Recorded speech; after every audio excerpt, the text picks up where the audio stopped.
சூரா பனி இஸ்ராயீல். அளவற்ற அருளாளனும் நிகரற்ற அன்புடையவனுமாகிய அல்லாஹுவின் திருப்பெயரால் துவங்குகின்றேன். அல்லாஹ் மிக பரிசுத்தமானவன். அவன் தன் அடியாரை பைத்துல் ஹராமிலிருந்து கஅபத்துல்லாஹ்விலிருந்து தொலைவில் இருக்கும் பைத்துல் முகத்தஸில் உள்ள மஸ்ஜிதுல் அக்ஸாவிற்கு ஓர் இரவில் அழைத்துச் சென்றான். மஸ்ஜிதுல் அக்ஸாவின் சுற்றெல்லைகளை நாம் ஆசீர்வதித்திருக்கின்றோம். நம்முடைய அத்தாட்சிகளை அவருக்கு காண்பிப்பதற்காக அவ்வாறு அழைத்துச் சென்றோம். நிச்சயமாக அவன் யாவற்றையும் செவியுறுவோனாகவும் பார்ப்போனாகவும் இருக்கின்றான். இன்னும் நாம் மூசாவுக்கு வேதத்தை கொடுத்தோம். நாம் அதை இஸ்ராயீலின் சந்ததிகளுக்கு வழிகாட்டியாக ஆக்கி, என்னை அன்றி வேறு எவரையும் நீங்கள் பாதுகாவலனாக ஆக்கிக் கொள்ளாதீர்கள் என கட்டளையிட்டோம். நாம் நூஹுடன் கப்பலில் ஏற்றி காப்பாற்றியவர்களின் சந்ததியினரே, நிச்சயமாக அவர் நன்றி செலுத்தும் அடியாராக இருந்தார். நாம் இஸ்ராயீலின் சந்ததியினருக்கு முன் அறிவிப்பாக தௌராத் வேதத்தில், நிச்சயமாக நீங்கள் பூமியில் இருமுறை குழப்பம் உண்டாக்குவீர்கள், அல்லாஹுவுக்கு வழிபடாது ஆணவத்துடன் பெரும் அழிச்சாட்டியங்கள் செய்பவர்களாக நடந்து கொள்வீர்கள் என்று அறிவித்தோம்.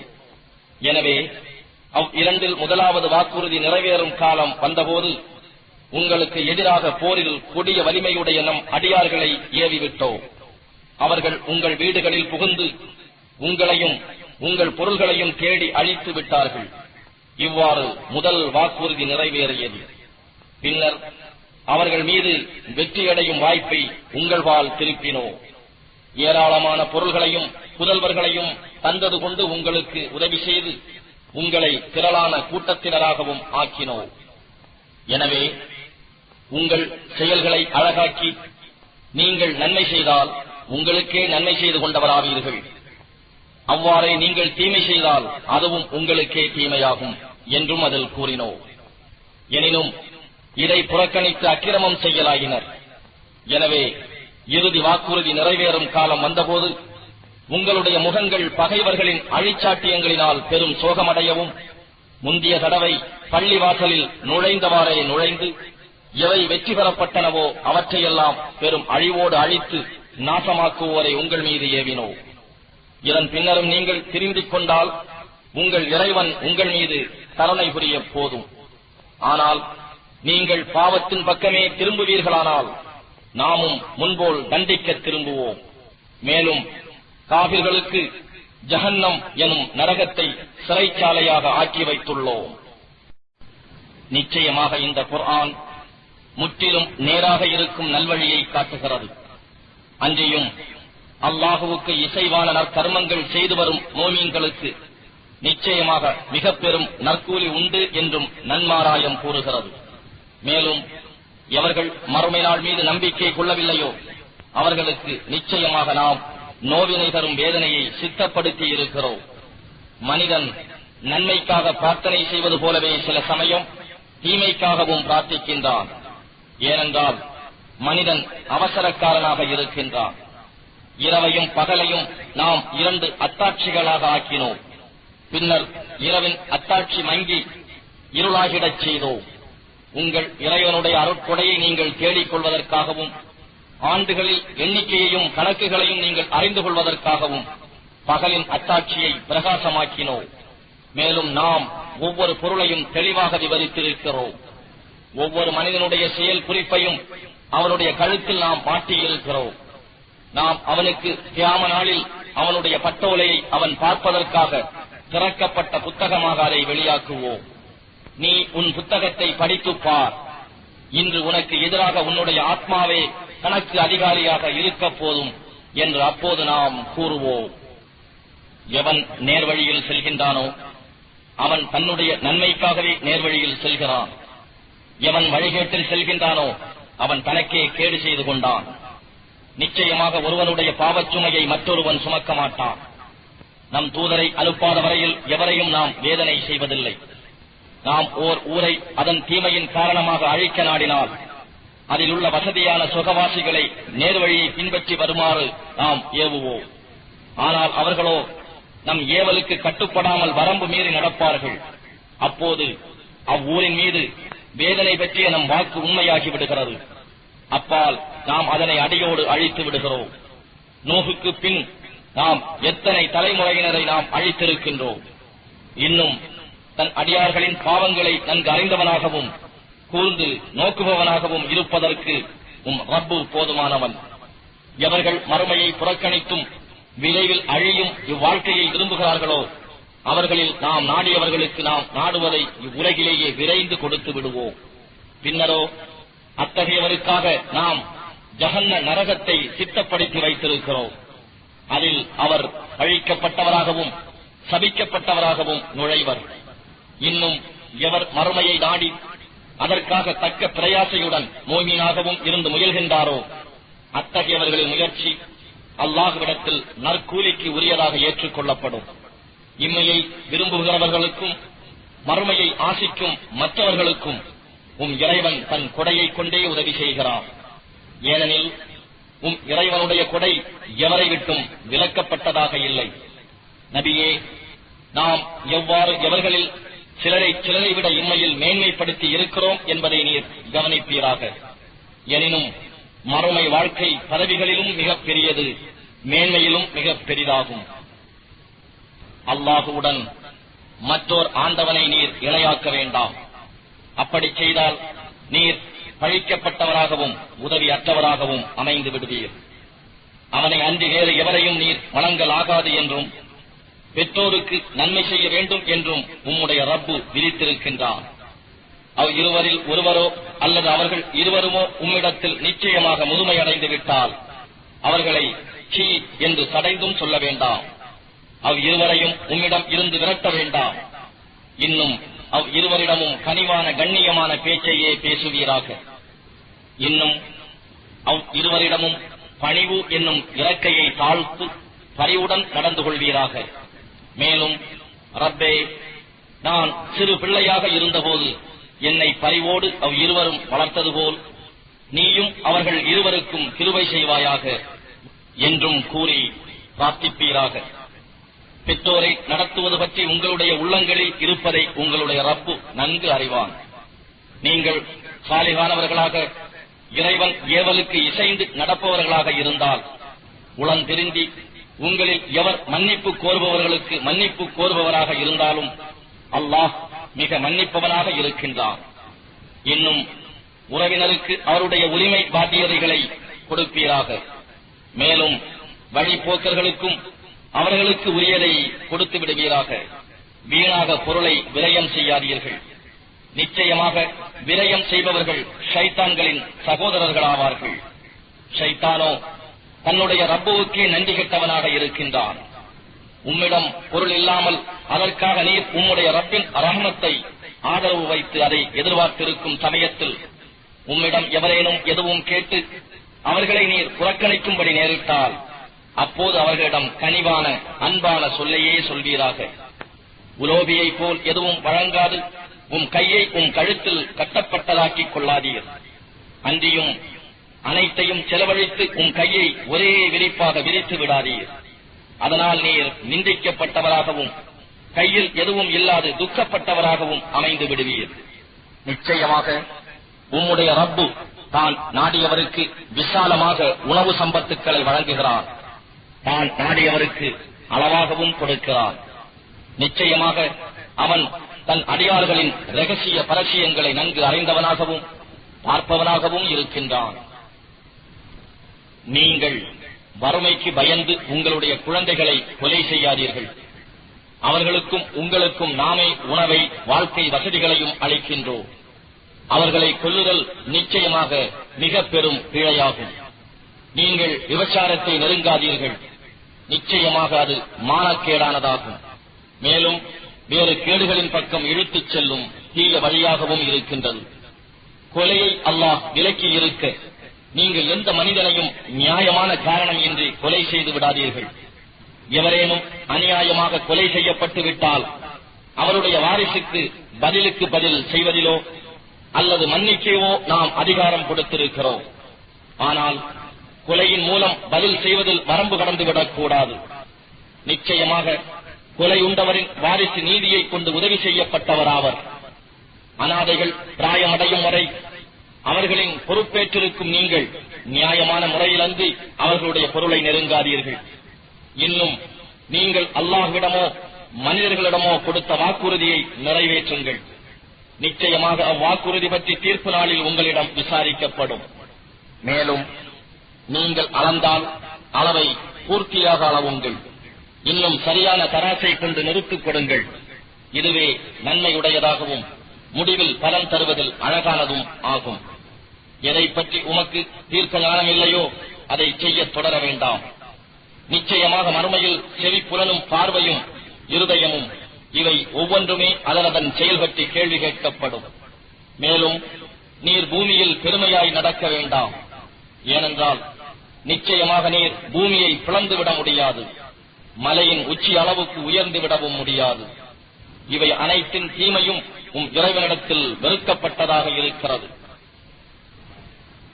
இவையெல்லாம் உம்முடைய ரப்பு உமக்கு வஹி மூலம் அறிவித்துள்ள ஞான உபதேசங்களாகும். ஆகவே அல்லாஹுவுடன் வேறு நாயனை இணையாக ஏற்படுத்தாதீர். அப்படி செய்தால் நீர் நிந்திக்கப்பட்டவராகவும் துரத்தப்பட்டவராகவும் நரகத்தில் எறியப்படுவீர். முஷ்ரிக்குகளே, உங்கள் ரப்பு உங்களுக்கு ஆண் மக்களை அழைத்துவிட்டு தனக்கு மட்டும் மலக்குகளிலிருந்து பெண் மக்களை எடுத்துக் கொண்டானா? நிச்சயமாக நீங்கள் மிக பெரும் பொய்க்கூற்றையே கூறுகிறீர்கள். இன்னும் அவர்கள் சிந்தித்து படிப்பினைகள் பெறுவதற்காக இந்த குர்ஆனில் திட்டமாக பல்வேறு விளக்கங்களை கூறியுள்ளோம். எனினும் இவை யாவும் அவர்களுக்கு உண்மையிலிருந்து ஓடிவிடுதலை தவிர வேறு எதையும் அதிகப்படுத்தவில்லை. நபியே, நீர் சொல்வீராக, அவர்கள் கூறுவது போல் அவனுடன் வேறு ஒரு தெய்வம் இருந்தால் அப்போது அது அர்ஷுடையவன் அல்லாஹு தஆலாவின் அளவில் ஒரு வழியை தேடி கண்டுபிடித்து சென்று இருக்கும் என்று. அவன் மிகவும் பரிசுத்தமானவன். இன்னும் அவர்கள் கூறும் கூற்றுகளை எல்லாம் விட மிகவும் உன்னதமானவனாகவும் உயர்ந்தவனாகவும் இருக்கின்றான். 7 வானங்களும் பூமியும் அவற்றில் உள்ளவையும் அவனை துதி செய்து கொண்டிருக்கின்றன. இன்னும் அவன் புகழை கொண்டு துதி செய்யாத பொருள் எதுவும் இல்லை. எனினும் அவற்றின் துதி செய்வதை நீங்கள் உணர்ந்து கொள்ள மாட்டீர்கள். நிச்சயமாக அவன் சாந்தமும் பொறுமை உடையவனாகவும் மிக மன்னிப்பவனாகவும் இருக்கின்றான். நபியே, நீர் குர்ஆனை ஓதினால் உமக்கு இடையிலும் மறுமையின் மீது ஈமான் கொள்ளாதவர்களுக்கு இடையிலும் மறைக்கப்பட்டுள்ள ஒரு திரையை அமைத்து விடுகிறோம். இன்னும் அவர்கள் அதனை விளங்கிக் கொள்வதை விட்டும் அவர்களுடைய இருதயங்களில் மேல் மூடிகளையும் அவர்களுடைய காதுகளின் மீது கடினமான செவிட்டுத்தனத்தையும் நாம் அமைத்து விடுகிறோம். இன்னும் குர்ஆனில் உம்முடைய ரப்பு ஒருவனை மட்டும் நீர் குறித்துச் சொல்லும் போது அவர்கள் வெறுப்படைந்து தம் பின்புறங்களில் திரும்பி விரண்டவர்களாக பின்வாங்கி விடுகிறார்கள். நபியே, அவர்கள் உமக்கு செவி சாய்த்தால் என்ன நோக்கத்துடன் செவி சாய்க்கிறார்கள் என்பதை நாம் நன்கு அறிவோம். அவர்கள் தமக்குள் ரகசியமான ஆலோசனை செய்யும் போது சூன்யம் செய்யப்பட்ட ஒரு மனிதரையே அன்றி வேறெவரையும் நீங்கள் பின்பற்றவில்லை என்று அநியாயக்காரர்கள் சொல்லும் போதும் நாம் நன்கறிவோம். நபியே, உமக்கு அவர்கள் எத்தகைய ஊமைகளை சொல்கிறார்கள் என்பதை கவனித்து பாரும். ஆகவே அவர்கள் வழிகெட்டு விட்டார்கள். நேரான வழியை கண்டுகொள்ள அவர்களால் முடியாது. இன்னும் இறந்துபட்டு எலும்புகளாகவும் உச்சி போனவையாகவும் நாங்கள் ஆகிவிட்ட பிறகு நிச்சயமாக புதிய படைப்பாக நாங்கள் எழுப்பப்படுகிறவர்களா என்றும் அவர்கள் கேட்கிறார்கள். நபியே, நீர் கூறும், நீங்கள் கல்லாகவோ இரும்பாகவோ ஆகுங்கள், அல்லது மிக பெரிதென உங்கள் நெஞ்சங்களில் தோன்றும் வேறொரு படைப்பாய் ஆகுங்கள். எப்படியானாலும் நீங்கள் நிச்சயமாக எழுப்பப்படுவீர்கள். எங்களை எவன் மறுமுறையும் உயிர் கொடுத்து மீட்டுவான் என்று அவர்கள் கேட்பார்கள். உங்களை எவன் முதலில் படைத்தானோ அவன்தான் என்று நபியே நீர் கூறும். அப்போது அவர்கள் தங்களுடைய சிரசுகளை உம்பக்கம் சாய்த்து அது எப்போது நிகழும் என்று கேட்பார்கள். அது வெகு சீக்கிரத்திலும் ஏற்படலாம் என்று கூறுவீராக. உங்களை இறுதியில் அவன் அழைக்கும் நாளில் நீங்கள் அவன் புகழை ஓதியவர்களாக பதில் கூறுவீர்கள். மரணத்துக்கு பின் சொற்ப காலமே தங்கி இருந்ததாக நீங்கள் நினைப்பீர்கள். நபியே, என் அடியார்களுக்கு அவர்கள் அழகியதையே சொல்ல வேண்டும் என்று கூறுவீராக. நிச்சயமாக ஷைத்தான் அவர்களுக்கு இடையில் தீயதை தூண்டி விஷமம் செய்வான். நிச்சயமாக ஷைத்தான் மனிதனுக்கு பகிரங்கமான பகைவனாக இருக்கின்றான். உங்களுடைய ரப்பு உங்களை பற்றி நன்கு அறிவான். அவன் நாடினால் உங்களுக்கு கிருபை செய்வான், அல்லது அவன் நாடினால் உங்களை வேதனை செய்வான். நாம் உம்மை அவர்களுக்கு வக்கீலாக பொறுப்பாளியாக அனுப்பவில்லை. உம்முடைய இறைவன் வானங்களிலும் பூமியிலும் உள்ள எல்லாவற்றையும் பற்றி நன்கு அறிவான். நபிமார்களில் சிலரை வேறு சிலரை விட திட்டமாக நாம் மேன்மையாக்கி இருக்கிறோம். இன்னும் தாவூதுக்கு ஜபூர் வேதத்தையும் கொடுத்தோம். அவனை அன்றி வேறு தெய்வங்கள் இருப்பதாக நீங்கள் எண்ணிக்கொண்டிருப்பவற்றை அழைத்து பாருங்கள். அவை உங்களுடைய கஷ்டத்தை நிவர்த்திக்கவோ அல்லது திருப்பிவிடவோ சக்தி பெறவில்லை என்பதை அறிவீர்கள். இவர்கள் அழைக்கும் அந்த தெய்வங்களே தம் இறைவனிடம் பரிந்து பேசுவதற்கு அவனிடத்தில் நெருங்கியவர் யார் என்று தேடிக்கொண்டும் அவனுடைய ரஹ்மத்தை கிருபையை எதிர்பார்த்துக் கொண்டும் அவனுடைய வேதனைக்கு பயந்து கொண்டும் இருக்கின்றன. நிச்சயமாக ரப்பின் வேதனை எவரும் அஞ்சக்கூடியதாக இருக்கிறது. இன்னும் கியாம நாளைக்கு முன்னே அழிச்சாட்டியம் செய்யும் எந்த ஊரையும் நாம் அழிக்காமலோ அல்லது கடுமையான வேதனையை கொண்டு வேதனை செய்யாமலோ இருப்பதில்லை. இது ஏட்டில் வரையப்பெற்றே இருக்கிறது. நம்முடைய அத்தாட்சிகளை இவர்களுக்கு முந்தியவர்களும் பொய்ப்பித்ததை தவிர வேறு எதுவும் இவர்கள் கோரும் அத்தாட்சிகளை அனுப்ப நம்மை தடுக்கவில்லை. இதற்கு முன் நாம் சமூது கூட்டத்தாருக்கு ஒரு பெண் ஒட்டகத்தை கண்கூடான அத்தாட்சியாக கொடுத்திருந்தோம். அவர்களோ வரம்பு மீறி அதற்கு அநியாயம் செய்தனர். மக்களை அச்சமூட்டி எச்சரிப்பதற்காகவே அன்றி நாம் இத்தகைய அத்தாட்சிகளை அனுப்புவதில்லை.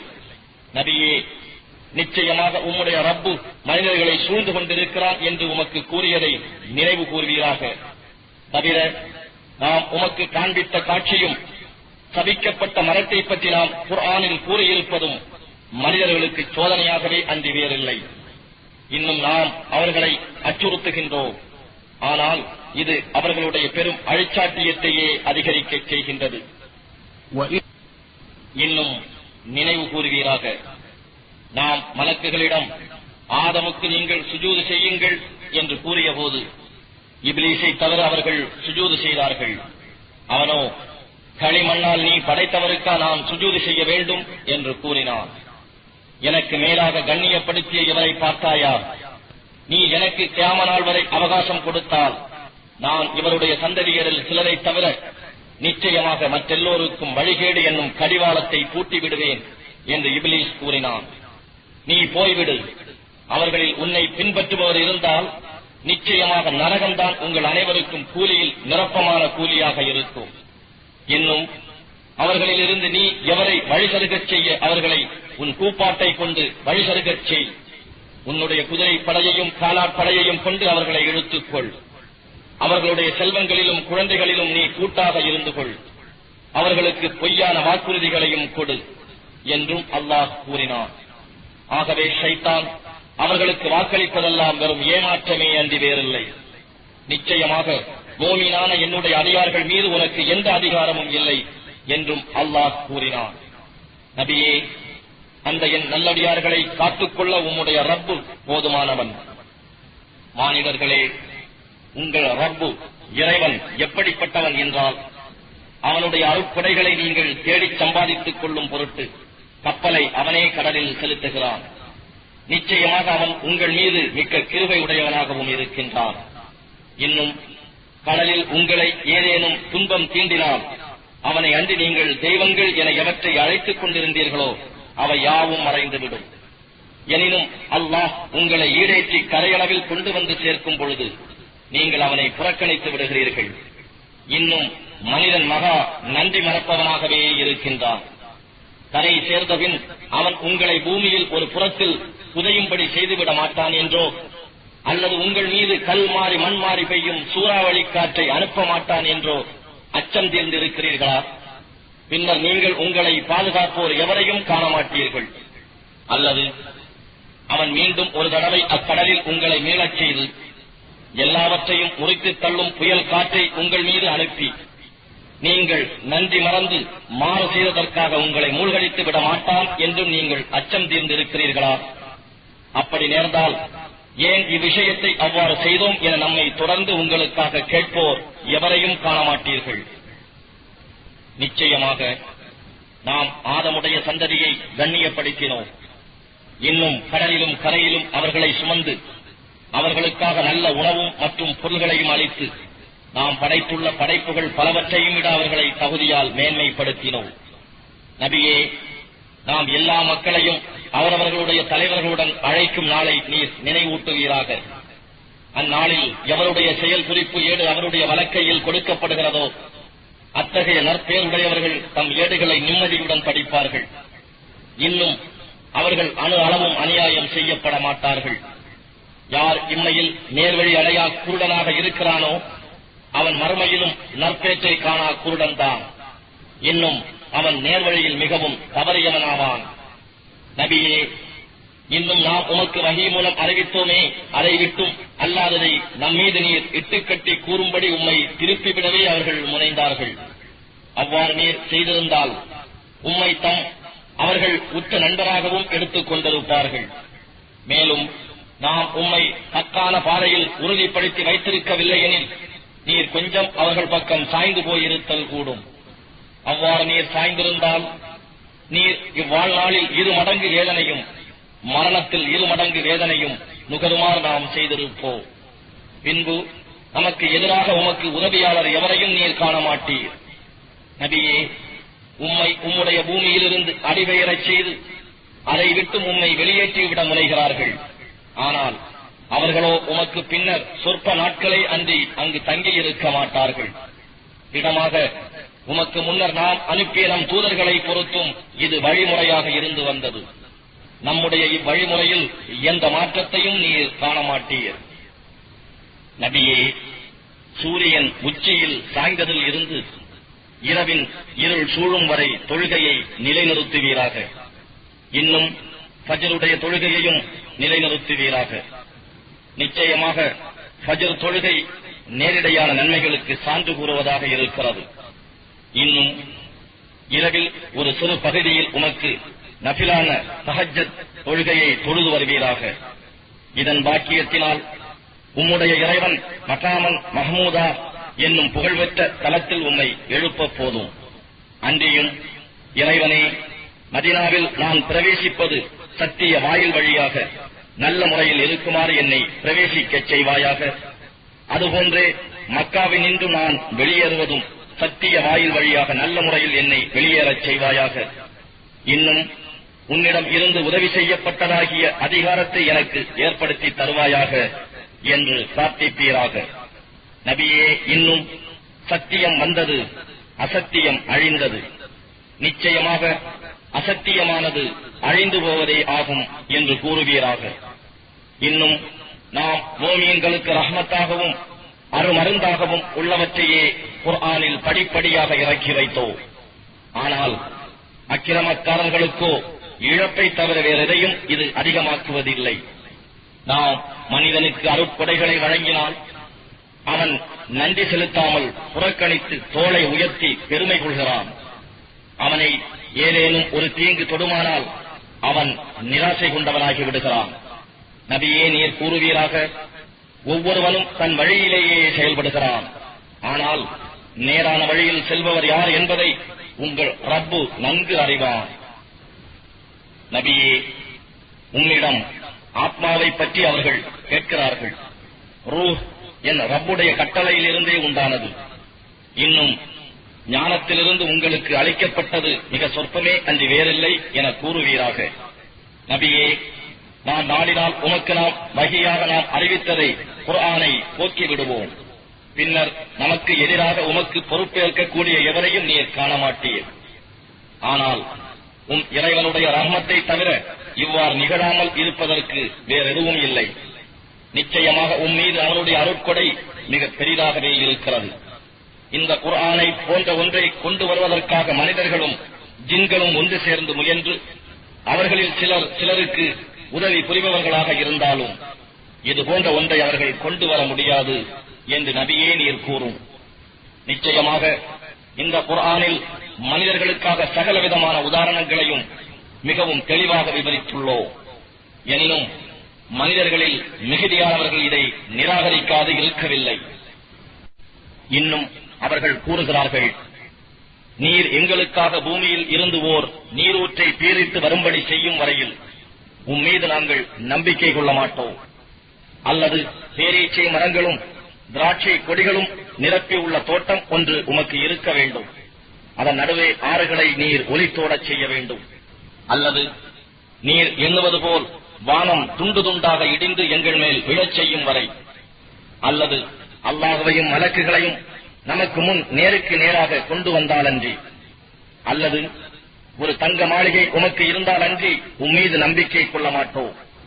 அல்லது வானத்தின் மீது நீர் ஏறிச் செல்ல வேண்டும், ஆனால் அங்கிருந்து எங்களுக்காக நாங்கள் படிக்கக்கூடிய ஒரு வேத நூலை நீர் கொண்டு வந்து தரும் வரையில் நீர் வானத்தில் ஏறியதையும் நாங்கள் நம்ப மாட்டோம் என்று கூறுகின்றனர். என் ரப்பு மிக அல்லது வானத்தின் மீது நீர் ஏறிச் செல்ல வேண்டும், ஆனால் அங்கிருந்து எங்களுக்காக நாங்கள் படிக்கக்கூடிய ஒரு வேத நூலை நீர் கொண்டு வந்து தரும் வரையில் நீர் வானத்தில் ஏறியதையும் நாங்கள் நம்ப மாட்டோம் என்று கூறுகின்றனர். என் ரப்பு மிக தூயவன், நான் இறைவனுடைய தூதனாகிய ஓர் மனிதனை தவிர வேற எதுவுமாக இருக்கின்றேனா என்று நபியே நீர் பதில் கூறுவீராக.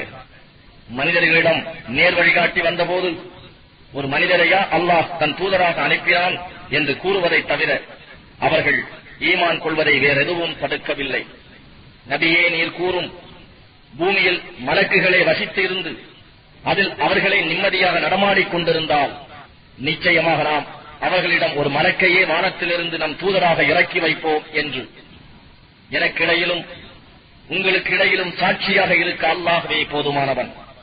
நிச்சயமாக அவன் தன் அடியார்களை பற்றி நன்கு அறிந்தவனாகவும் யாவற்றையும் பார்ப்பவனாகவும் இருக்கின்றான் என்று நபியே நீர் கூறுவீராக. அல்லாஹ் யாரை நேர்வழியில் செலுத்துகிறானோ அவர்தாம் நேர்வழிப்பட்டவர் ஆவார். இன்னும் அவன் யாரை வழிகேட்டில் விடுகிறானோ அத்தகையவருக்கு உதவி செய்வோர் அவனையன்றி வேறு எவரையும் நீர் காண மாட்டீர். மேலும் அவர்களை குருடர்களாகவும் ஊமையர்களாகவும் செவிடர்களாகவும் தம் முகங்களில் குப்புற வரும்படி செய்து கியாம நாளில் ஒன்று சேர்ப்போம். இன்னும் அவர்கள் ஒதுங்கும் இடம் நரகமேயாகும். நரக நெருப்பு அணையும் போதெல்லாம் நாம் அவர்களுக்கு அதை பற்றி எறிவதாக பின்னும் அதிகமாக்குவோம். அவர்கள் நம் வசனங்களை நிராகரித்து நாம் மரித்து எலும்புகளாகவும் முக்கிய மண்ணோடு மண்ணாகவும் ஆகிவிடுவோமாயின் மீண்டும் புதியதொரு படைப்பாக எழுப்பப்படுவோமா என்றும் சொல்லிக் கொண்டிருந்தார்களே, அதற்காக அவர்களுடைய கூலி இதுதான். நிச்சயமாக வானங்களையும் பூமியையும் படைத்தவனாகிய அல்லாஹ் அவர்களை போன்றதை படைக்க ஆற்றல் உடையவன் என்பதை அவர்கள் அறியவில்லையா? இன்னும் அவர்களுக்கு ஒரு குறிப்பிட்ட தவணையையும் ஏற்படுத்தி இருக்கிறான். இதில் சந்தேகம் இல்லை. எனினும் அக்கிரமக்காரர்கள் இவ்வுண்மையை நிராகரிக்காமல் இல்லை. என்னுடைய ரப்பின் ரஹ்மத் என்னும் அருள் பொக்கிஷங்களை நீங்கள் சொந்தப்படுத்திக் கொண்டு இருப்பீர்களானாலும் அவை செலவாகிவிடுமோ என்று பயத்தினால் நீங்கள் அவற்றை தடுத்துக் கொள்வீர்கள். மேலும் மனிதன் உலோபியாகவே இருக்கின்றான் என்று நபியே நீர் கூறும். நிச்சயமாக நாம் மூசாவுக்கு தெளிவான 9 அத்தாட்சிகளையும் கொடுத்திருந்தோம். இதை பற்றி பனு இஸ்ராயேல்களை அவர்களிடம் மூசா வந்தபோது கேளும் என்றோம். அப்போது ஃபிரௌன் அவரை நோக்கி, நீர் மூசாவே நீர் சூனியம் செய்யப்பட்டவராக இருக்கிறீர் என்றே நிச்சயமாக நான் உம்மை பற்றி எண்ணுகிறேன் என கூறினான். அதற்கு மூசா, வானங்களையும் பூமியையும் படைத்த ரப்பை தவிர வேறு யாரும் இவற்றை தெளிவான சான்றுகளாக அனுப்பவில்லை என்பதை நிச்சயமாக நீ அறிவாய். ஃபிரௌனே, நிச்சயமாக நீ அழிக்கப்பட இருக்கிறாய் என்று உன்னை பற்றி நான் எண்ணுகின்றேன் என்று கூறினார். ஆகவே ஃபிரௌன் அந்நாட்டை விட்டு மூசாவையும் பனு இஸ்ராயேல்களையும் விரட்டிவிட நாடினான். ஆனால் நாம் அவனையும் அவனுடன் இருந்தவர்கள் அனைவரையும் மூழ்கடித்தோம். இன்னும் நாம் பனு இஸ்ராயேல்களுக்கு சொன்னோம், இதன் பிறகு நீங்கள் அந்த நாட்டில் குடியிருங்கள். மறுமையின் வாக்குறுதி வந்தால் நாம் உங்களையும் ஃபிரௌனின் கூட்டத்தையும் விசாரணைக்காக நம்மிடம் ஒன்று சேர்ப்போம். இன்னும் முற்றிலும் சத்தியத்தை கொண்டே நாம் இதனை குர்ஆனை இறக்கி வைத்தோம். முற்றிலும் சத்தியத்தை கொண்டே இது இறங்கியது. மேலும் நபியே நன்மாராயம் கூறுபவராகவும் அச்சமூட்டி எச்சரிப்பவராகவுமே அன்றி அனுப்பவில்லை. இன்னும் மக்களுக்கு நீர் சிறிது சிறிதாக ஓதி காண்பிப்பதற்காகவே இந்த குர்ஆனை நாம் பகுதி பகுதியாக பிரித்தோம். இன்னும் நாம் அதனை படிப்படியாக இறக்கி வைத்தோம். நபியே, அதனை நீங்கள் நம்புங்கள் அல்லது நம்பாதிருங்கள். அதனால் நமக்கு கூடுதல் குறைவு எதுவும் இல்லை. ஆனால் இதற்கு முன்னர் எவர் வேத ஞானம் கொடுக்கப்பட்டிருந்தார்களோ அவர்களிடம் அது குர்ஆன் ஓதி காண்பிக்கப்பட்டால் அவர்கள் சுஜூது செய்தவர்களாக முகங்களின் மீது பணிந்து விழுவார்கள் என்று நபியே நீர் கூறும். அன்றியும் எங்கள் ரப்பு மிக பரிசுத்தமானவன், எங்களுடைய ரப்பின் வாக்குறுதி நிறைவேறிவிட்டது என்றும் அவர்கள் கூறுவார்கள். இன்னும் அவர்கள் அழுதவர்களாக முகம் குப்புற விழுவார்கள். இன்னும் அவர்களுடைய உள்ளச்சத்தையும் அது அதிகப்படுத்தும். நீங்கள் அவனை அல்லாஹ் என்று அழையுங்கள் அல்லது ரஹ்மான் என்று அழையுங்கள். எப்பெயரை கொண்டு அவனை நீங்கள் அழைத்தாலும் அவனுக்கு பல அழகிய திருநாமங்கள் இருக்கின்றன என்று நபியே கூறுவீராக. இன்னும் உம்முடைய தொழுகையில் அதிக சத்தமிட்டு ஓதாதீர், மிக மெதுவாகவும் ஓதாதீர். மேலும் இவ்விரண்டிற்கும் இடையில் ஒரு மத்தியமான வழியை கடைபிடிப்பீராக. அன்றியும் தனக்கு சந்ததியை எடுத்துக் கொள்ளாதவனும் தன் ஆட்சியில் தனக்கு கூட்டாளி எவரும் இல்லாதவனும் எந்தவித